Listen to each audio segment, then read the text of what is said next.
उत्तर भारत के एक दूर दराज गांव में एक पुराना पीपल का पेड़ था जो गांव के बाहर शमशान के पास खड़ा था। बुजुर्गों का कहना था कि उस पेड़ पर आत्मा का वास है।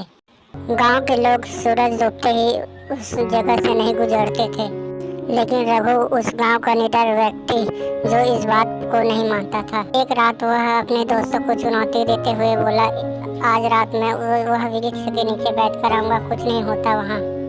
मना किया लेकिन वह नहीं माना। रात को 12 बजे रघु जंगल के रास्ते वह वृक्ष के पास पहुंचा और हंसते हुए बोला, आत्मा हो तो बाहर आओ, मैं नहीं डरता तुमसे। अचानक तेज हवा चलने लगी, चारों ओर सन्नाटा छा गया और पेड़ की डालियां हिलने लगी। रघु ने देखा कि पेड़ की डालियां अपने आप हिल रही थी और किसी औरत की रोने की आवाज आ रही थी। और वह रघु एकदम घबरा गया और भागने के हुआ ही था कि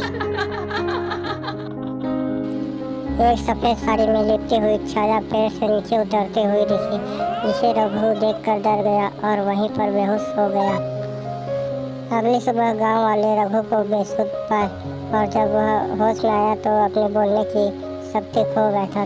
तब गांव वाले रघु को उसके घर लेकर गए और उस विषय पर चर्चा करने लगे। उस पीपल के पेड़ के भूत को कैसे भगाया जाए। तभी उसमें से एक बुजुर्ग कहता है कि उस पीपल के भूत को भगाने के लिए हमें तांत्रिक को बुलाना होगा।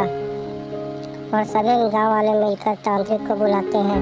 तांत्रिक कहता है कि वह पीपल का पेड़ का भूत बहुत शक्तिशाली और खतरनाक है, हमें उसे मारने के लिए पीपल के पेड़ से दूर जंगल में ले जाना होगा और वह जिससे भूत की शक्तियाँ कम हो जाएगी और जिसने वह भूत को देखा है वही यही काम कर सकता है। जिससे रघु उस भूत को ले जाने के लिए तैयार हो जाता है और पीपल के पेड़ के पास जाकर कहता है, भूत हो तो सामने आओ, मैं नहीं डरता तुमसे। ये बात सुनकर पीपल के पेड़ की भूत प्रकट होती है और बहुत गुस्से में रघु को मारने के लिए उसके पीछे दौड़ती है। रघु जंगल की ओर भागता है और जंगल में पहुंचते ही रघु और भूत के सामने बाबा यज्ञ करते हुए दिखते हैं। बाबा को देखकर भूत रुक जाती है और यज्ञ को रोकने के लिए बाबा पर हमला करती है। यज्ञ खत्म होते ही दोनों अपने विकराल रूप में आ जाते हैं और बाबा भूत को खत्म कर देते हैं और सभी गांव वाले सुखी सुखी रहते हैं।